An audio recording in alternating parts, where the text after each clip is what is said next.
시청자 여러분 안녕하세요. 박굴소TV입니다. 어제자 쌍방울 김성태 전 회장이 구속 기소가 되었는데요. 방송사와 언론사들 그리고 대부분 사람들도 마찬가지로 김성태의 구속 기소보다 민주당 이재명 대표가 김성태의 구속 기소에 어떤 영향이 있는 것인가 하는 관심이 더 많은 것은 기정사실화된 일입니다. 지금까지 보도들을 보면 김성태가 태국에서 잡혀 우리나라로 올 때까지 조사를 받으면서 쏟아지는 언론들 기사들을 총합하면은 아마 수천 개도 모자랄 것입니다. 그만큼 김성태가 와서 이제는 이재명의 변호사비 대납에 수수께끼가 풀렸다 라는 등의 기대 심리가 높았었던 것은 사실이었습니다. 하지만 우선적으로 알아두어야 할 것이 있습니다. 작년 대장동 때부터 계속적으로 쏟아지는 검찰발 보도에 따라가게 되면 검증하지 않고 확인되지 않은 이야기들을 마치 사실인 것처럼 포장을 해서 이야기하게 되는데 대표적인 것들이 바로 이재명 대표와 관련된 사건들이라는 것입니다. 우선적으로 구속 기소된 내용 중에서 변호사비 대납 의혹에 대해서 이야기를 하기 전에 하나 짚고 넘어가야 할 것이 있는데요. 우선 지금 사건의 당사자인 김성태는 전라도 전직 나이트파 조폭 사채업자 출신입니다. 어찌됐든 김성태는 SPC를 만들어서 성공하여 기업가로 변신을 했다고 합니다. 이런 것을 보게 되면 김성태는 돈 버는 데만 관심이 있는 사업가일 뿐이지 남북관계가 어떻든 이런 거에 관심 있는 사람이 아니죠. 인도주의적 협력주의 등 이런 단어는 김성태에게는 맞지 않는 단어들입니다. 오직 돈 버는 데만 관심 있는 사람이라는 것이죠. 이 말은 즉 김성태가 누구를 대통령 만드는 데에 무슨 관심이 있냐 말입니다.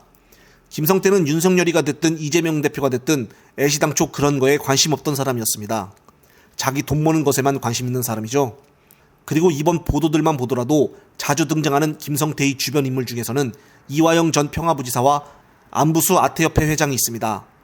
안부수는 남북관계에 있어서 지식이 있는 대북 브로커로서 특히 통일부 출입 기자들도 다 알 정도로 유명하다고 합니다. 따라서 당시 김성태의 쌍방울이 광물 사업에 관심이 있어서 북한에 진출하면 좋고 진출하지 못하더라도 주식에 영향을 주기 때문에 김성태로서는 손해볼 것이 없었습니다. 그때 당시 주가가 22.5%나 오르기도 했고요. 그것이 바로 나노스 기업입니다. 그리고 당시에 경기도지사였던 이재명과 이화영은 북한하고의 인도주의적 협력 사업을 하고 싶어 했는데요. 그래서 이재명 대표 측은 인도주의 협력 사업을 하는 것이었고 김성태의 쌍방울로 대북 사업을 하는 것하고는 전혀 별개의 사안입니다. 경기도의 스마트팜 사업만 하더라도 스마트팜 사업은 그냥 돈만 준다고 해서 되는 것이 아니라 사람이 직접 북한에 가야 되고 거기에 따른 회사의 시스템도 당연히 따라가야 되고 우리 물자가 가야 되는 문제인데 이것은 UN 안보리 위반이기 때문에 상당히 어려운 사업이었습니다. 따라서 김성태 진술대로 돈만 보냈다 해서 되는 그리 쉬운 일이 아니라는 것이죠. 그리고 또 하나 중요한 포인트를 보게 되면은 그럼 4명의 중요한 사람들이 모여서 김성태의 진술대로 뭔가 우리 측에서 850만 달러를 주고 이재명 대표를 북한에 보내고 그리고 남북 경협 사업을 하고 인도주의적 지원도 하고 이런 여러 가지 일들을 하려면은 만나서 모의를 해야 되지 않겠습니까? 그런데 김성태의 진술만으로 볼 때는 앞서 이화영 전 지사를 통해 전화 3번, 술자리에서 이태용 변호사를 통해서도 1번, 약 통화당 한 30초에서 40초 정도 통화를 했다고 주장을 하고 있습니다.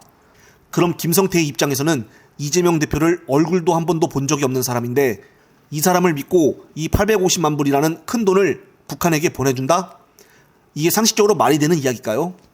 그리고 김성태의 진술이 맞다고 가정을 해볼 때 자꾸 통화를 본인의 폰으로 하는 게 아니고 한 사람을 거쳐서 전화를 바꿔준다고 한다면은 김성태 스스로 의심을 당연히 하지 않겠습니까?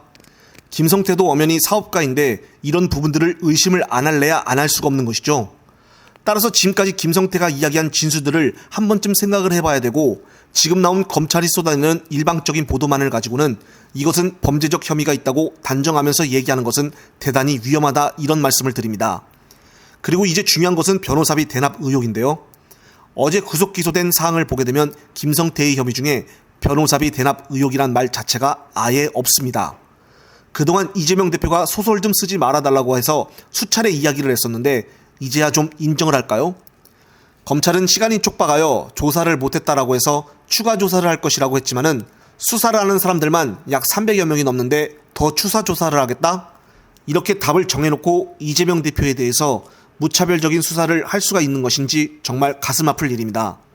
그동안 변호사비 대납 의혹에 대해서는 나오는 것이 없으니까 이제 갑자기 대북 송금 의혹으로 바꿔서 또 언론들과 보수 패널들은 이재명 대표에 대해 공격을 했었습니다. 지금 현재도 마찬가지고요. 그리고 중요한 것은 변호사비 대납 의혹에 대해서는 언제 이야기를 했냐는 식으로 지금은 일체 입을 꾹 닫고 있습니다. 참 열이 나고 갑갑한 현실입니다. 추가적인 내용은 다음에 또 이어서 이야기를 하겠습니다. 영상을 보신 구독자님들의 소중한 댓글 부탁드립니다. 꼼꼼히 체크를 하여 다음 영상에 참고하겠습니다. 이번 영상은 여기까지입니다. 영상이 유익하셨다면 화면 오른쪽 아래 구독 글자 버튼을 눌러주시고 화면 왼쪽 아래 엄지 모양의 좋아요도 눌러주십시오. 보다 더 좋은 영상으로 다가가겠습니다. 시청해주셔서 감사합니다.